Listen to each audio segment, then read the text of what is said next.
The story begins in a time of unprecedented global peace and cooperation. After decades of conflict and climate catastrophe, humanity has finally united under a single planetary government, the United Earth Coalition. Scientific progress has accelerated dramatically, with deep space probes reaching the outer solar system and massive orbital shipyards under construction. But amid this fragile optimism, a mysterious signal is intercepted that changes everything. The signal originates just beyond Neptune's orbit, structured, repetitive, and unquestionably artificial. It pulses with a strange rhythm, unlike any natural phenomenon, and contains mathematical patterns that suggest intelligence. Earth's top scientists and linguists scramble to decode its meaning, but it remains frustratingly elusive. The only thing they know for certain is that it's moving, closing in on the solar system slowly, almost cautiously. Panic simmers beneath the surface. While some call it a historic moment of first contact, others warn that humanity might be dealing with something far more dangerous. The public is divided. Some welcome the unknown visitors with awe and excitement, while others fear an invasion. Conspiracy theories explode across media platforms. Governments hold emergency meetings. The world is no longer the same. In response, the United Earth Coalition activates its most ambitious and secretive initiative, Project Titan. For years, deep in orbit above Earth, a colossal ship has been under construction. Codenamed Colossus, it is the first of a new class of warships, Titan-class, designed not just for exploration or defense, but as a symbol of humanity's survival and unity. It is the largest spacefaring vessel ever built by mankind, outfitted with experimental propulsion, advanced weaponry, and a next-gen diplomatic interface capable of handling first-contact protocols. Unlike ships of old, Colossus is not meant to start a war, but it is prepared to finish one.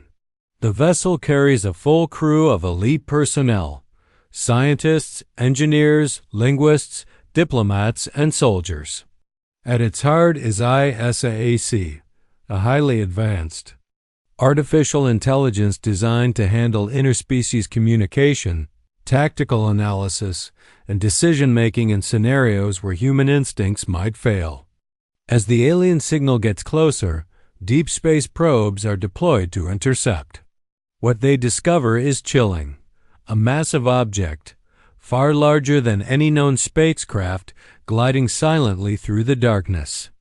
It emits no recognizable energy signatures, and appears to be made of some form of advanced, obsidian-like material.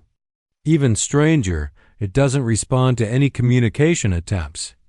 Back on Earth, the decision is made. Colossus will be launched immediately.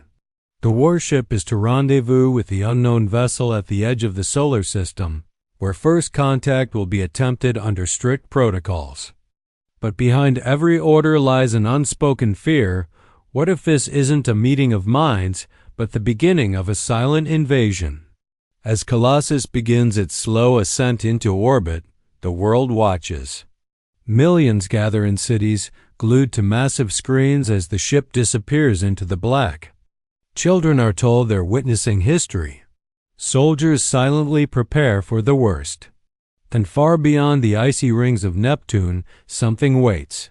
Humanity has sent a message into the void, not with words, but with a Titan, and the galaxy has begun to listen. As the alien signal drifts steadily toward the inner solar system, Earth's response takes shape in the form of Colossus, a marvel of engineering, technology, and global cooperation. The Titan-class warship, the most powerful vessel ever constructed by humanity, now awakens in orbit above Earth. Massive in scale, it stretches over 5 kilometers long, bristling with sensor arrays, defensive systems, and advanced weaponry hidden beneath layers of polished armor.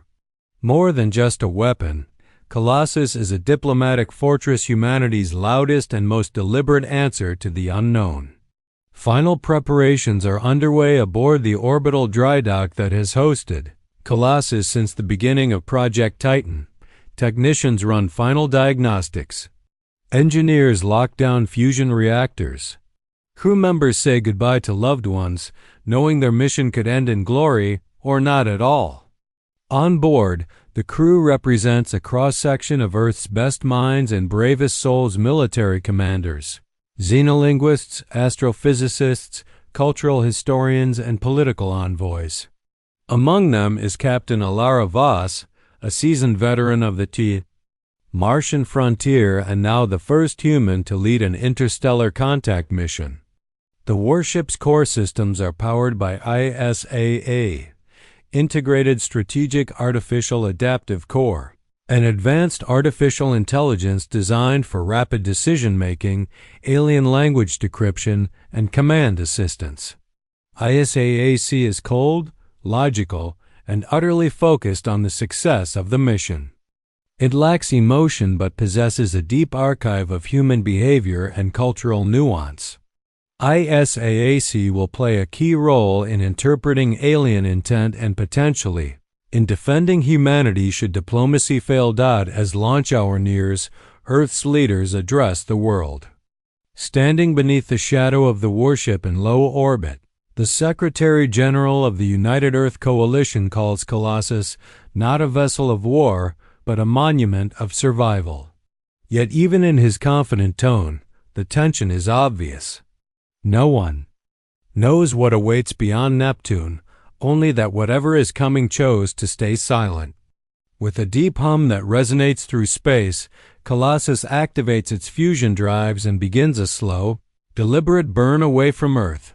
Its destination, the edge of the solar system, where the alien signal's origin was last detected. Escort drones and scout ships trail in formation, while long-range comms keep Earth updated on every step. As the warship accelerates past Mars and then Jupiter, it passes colonies and outposts whose inhabitants stop to watch. Realizing the magnitude of the moment, back on Earth, society holds its breath. News broadcasts loop footage of the launch. Children wear Colossus shirts. People gather in parks and plazas watching the stars. But underneath the public excitement is a sharp current of fear. Old memories of invasions, fictitious or feared, run deep in the human psyche. The lack of communication from the alien object continues to unsettle even the most rational minds. As Colossus reaches Saturn's orbit, its deep space sensors begin picking up anomalies, gravitational distortions, energy fluctuations, and strange electromagnetic echoes. The object is still there, drifting just past Neptune, unmoving, waiting. It remains silent. The crew of Colossus prepares for contact, not knowing if they'll be remembered as explorers, heroes, or the first casualties of humanity's encounter with the unknown. In the cold dark of space, one truth becomes clear: silence can speak louder than words. Colossus reaches the far edge of the solar system past Uranus, near Neptune's orbit where the alien object was last recorded. As the ship decelerates and takes up a strategic observation position, its sensors focus on the massive entity looming in the darkness. The crew, now operating on high alert, prepares for humanity's first direct encounter with an extraterrestrial vessel. The alien object is unlike anything ever imagined. Nearly twice the size of Colossus, it floats in perfect silence, completely inert yet undeniably constructed. Its hull is matte black and seamless, with strange glowing grooves that pulse like veins. No propulsion systems are visible. It gives off minimal heat signatures and emits no known form of communication. Yet it's clearly watching. Isaac immediately initiates every form of contact protocol known: radio, laser pulses, graviton nudges, even primitive Morse code transmissions, but there is no reply. For 3 hours, humanity speaks into the void. But the void does not speak back. Tension rises aboard Colossus as the silence stretches on, thick and unnatural. Captain Ilara Voss orders a full external scan. The results are even more unsettling. The ship is completely sealed, no docking ports, no signs of life. Yet within its structure, Colossus detects powerful energy cores and chambers filled with artificial data storage, vast alien archives encoded in ways Earth's best minds cannot yet decipher. Even more chilling, Colossus registers faint energy pulses echoing from the alien craft like sonar pings, but inverted as if the ship is scanning them back. Suddenly, without warning, the alien vessel activates. Its glowing patterns brighten, forming geometric shapes across the hull. At the same time, a shockwave of low-frequency pulses radiates from the ship, rippling across space like a heartbeat. Every system aboard Colossus flickers. Communications with Earth and the fleet cut out completely. Satellites go dark. Long range. Sensors begin receiving strange interference, and some secondary systems aboard the Titan-class warship temporarily shut down. In the command deck, red alerts flash as ISIAC tries to stabilize ship integrity. It's not an attack, it's something else. A test? A message? A warning? Then the alien ship transmits a single signal. It's not a language. It's not a code. It's a pure tone held at a constant frequency that reverberates through space. Itself, the crew listens, mesmerized. The sound is indescribable, deep, cosmic, ancient. It carries weight as if pressing against the mind. Some crew members experience vivid memories, hallucinations, or an overwhelming sense of being watched. ISAAC, interpreting the data, utters a chilling phrase. They are not what we thought. The alien vessel begins moving, slowly drifting around Colossus, scanning it from every angle. The crew holds position, unsure whether to flee, engage, or respond. Then, more signals appear on the outer sensors, additional alien vessels, identical in shape, emerging from deep space, approaching. Silently from all directions, the void is no longer quiet. It is full with watchers, sentinels, perhaps judges. None speak, none threaten, yet their presence is suffocating. The stars themselves seem to dim in their wake. Captain Voss records one final message to Earth before comms go dark again. First contact has occurred. But it's not a conversation. It's a reckoning. Out in the black, where light barely reaches, silence has become humanity's loudest answer. Following the unnerving encounter near Neptune, Colossus finds itself encircled by dozens of alien vessels, each one nearly identical to the first sleek black monoliths that drift like ghosts through space. They remain completely silent, showing no signs of aggression, yet their sheer presence feels oppressive. Each ship exerts subtle gravitational fields enough to distort local space-time slightly. ISAAC warns that while their technology seems passive, it's powerful far beyond anything humanity has ever encountered. Attempts to restore communication with Earth are unsuccessful. The alien pulse continues to disrupt all long-range comms, severing Colossus from the rest of the solar system. Earth, for all its advancements, is now blind. Within hours, global sensor networks across Mars, Luna, Europa, and Earth itself begin shutting down one by one. The custodians, as ISAAC has begun calling them based on decrypted fragments from the alien databanks, are not only present, they are watching every human system across space. On board Colossus, tension grows. The crew is trapped in eerie isolation, surrounded by ships that never speak, never act, only observe. It becomes clear this is not a welcoming party. It's something else. ISAAC continues its analysis, digging deeper into the residual data from the alien signal. What it discovers sends shockwaves through the command deck. The alien vessels are part of a vast network of civilization not biological, but artificial. An ancient galaxy-spanning machine intelligence designed with one purpose: to monitor and judge intelligent life. They are called the custodians, and their silent appearance marks the beginning of what they call the trial. According to fragmented records, civilizations across the galaxy have made first contact with the custodians. Some were deemed peaceful, others were not. The latter were erased. The trial has no jury, no courtroom, and no warning. The custodians do not initiate conversation. They observe, calculate, and deliver a final verdict based on how a species reacts to their presence. Violence, fear, aggression, these behaviors trigger extermination.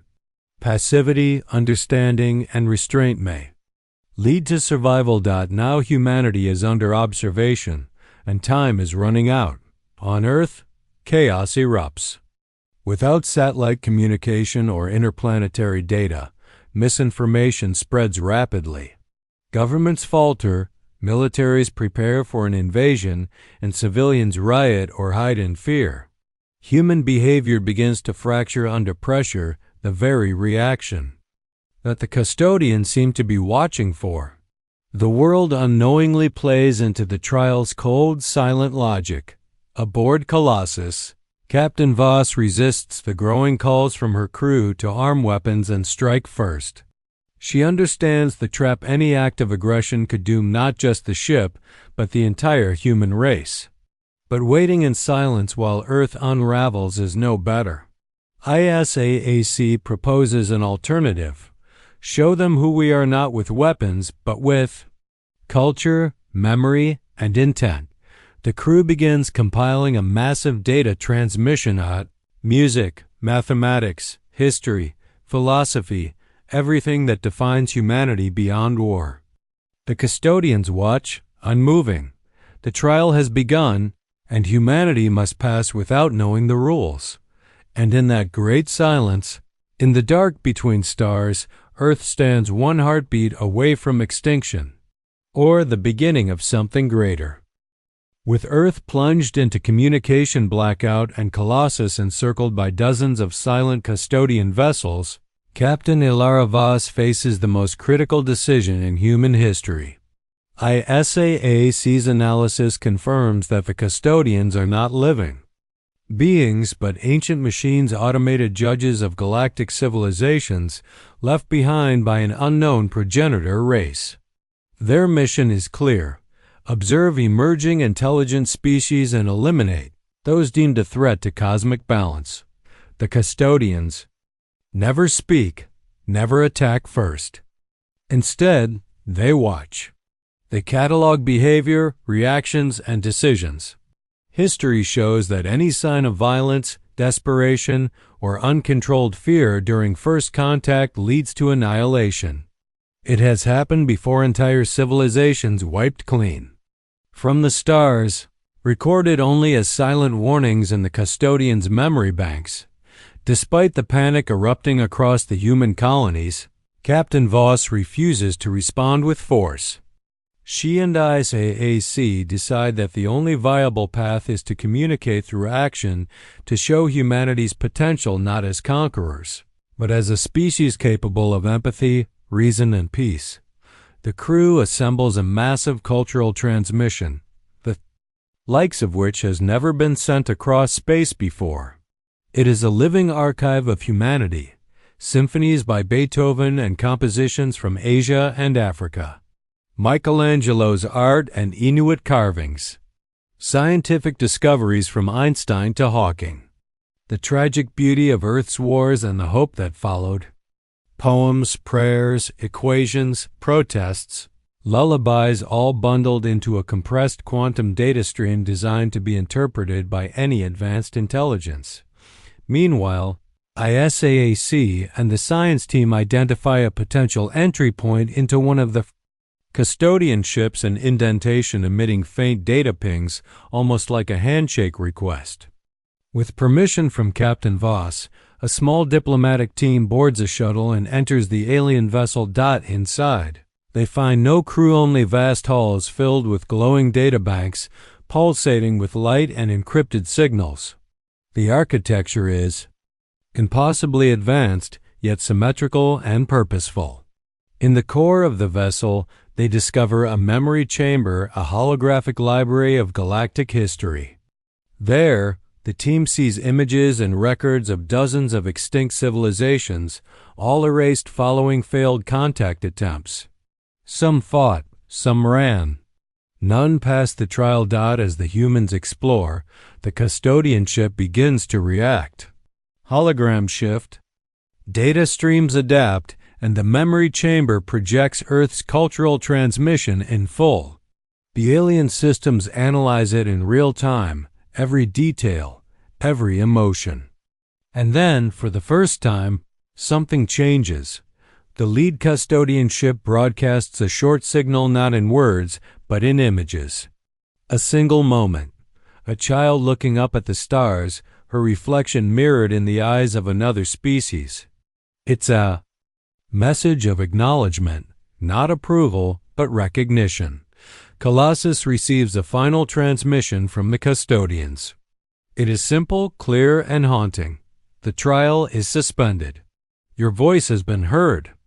Then, one by one, the custodian vessels vanish, slipping into higher dimensions or folding space with technology far beyond human reach. The stars are silent once more, but the meaning has changed. Humanity has not passed the trial, but it has not failed. It has been seen. Back on Earth, systems slowly return. The panic begins to fade. And in the silence left behind, the question remains, what comes next? When the galaxy starts to listen, the custodians have departed, their vast black vessels, silent judges of countless species, have vanished from the solar system as mysteriously as they arrived. No explosions, no farewells. Just a single cryptic message. The trial is suspended. Your voice has been heard. Aboard Colossus, Captain Ilara Voss and her crew stare into the empty void where the alien ships once hovered. The tension that had gripped their hearts for days slowly lifts, but is replaced by something more enduring: awe and uncertainty. No one cheers, no one celebrates. The moment is too big for that. Humanity has survived first contact, but only just back on Earth. And throughout the colonies, systems flicker back to life. Communication relays reboot. Satellites reconnect. The blackout ends as suddenly as it began. Across the globe, people step outside and look to the sky, half expecting fire to rain down from orbit. But the stars shine peacefully once more. The threat is gone for now. Humanity breathes again. Governments scramble to understand what happened. Intelligence agencies debrief Colossus, now hailed as the ship that held the line for all of Earth. The cultural transmission, crafted in desperation, shaped by art, history, and memory, is studied by every academic institution. What saved? Humanity wasn't its weapons or defenses, but its expression of self, its honesty, its story. The trial was not passed, but neither was it failed. And that changes everything. In the weeks that follow, a new global philosophy emerges. Humanity is not alone, and now it is known. The galaxy, once thought empty, is watching. The stars are not a frontier, they are a stage. And humanity, for better or worse, has taken its first step into the galactic narrative. Colossus returns to Earth orbit to a silent salute. Not a parade or celebration, but a solemn recognition. The crew, once seen as warriors, are now ambassadors, symbols of restraint, wisdom, and unity under unimaginable pressure. Captain Voss addresses the world in a historic broadcast, reminding people that survival is not the same as triumph. We were tested, she says, and we were not found guilty. But we are not finished. The trial may return. Others may follow. Now we must become the civilization we claim to be. Meanwhile, ISA-8 continues to analyze the vast data gathered from the custodian's memory chambers. Hints of other intelligent species are hidden in the archives, some long dead, others possibly still active. Questions multiply. Who created the custodians? Are they truly neutral? Will they come again? And what happens if the next trial is not suspended? Humanity begins building not more warships, but more voices. New Titan-class vessels are laid down not as dreadnoughts, but as cultural envoys, designed to travel beyond the solar system and speak before others can judge.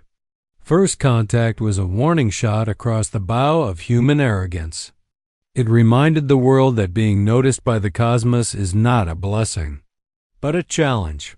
And so, Earth turns its gaze outward, no longer naive, no longer silent. The fear of extinction has become the fuel for evolution. The stars have fallen silent again. But now, it's humanity's turn to speak, and the galaxy will be listening.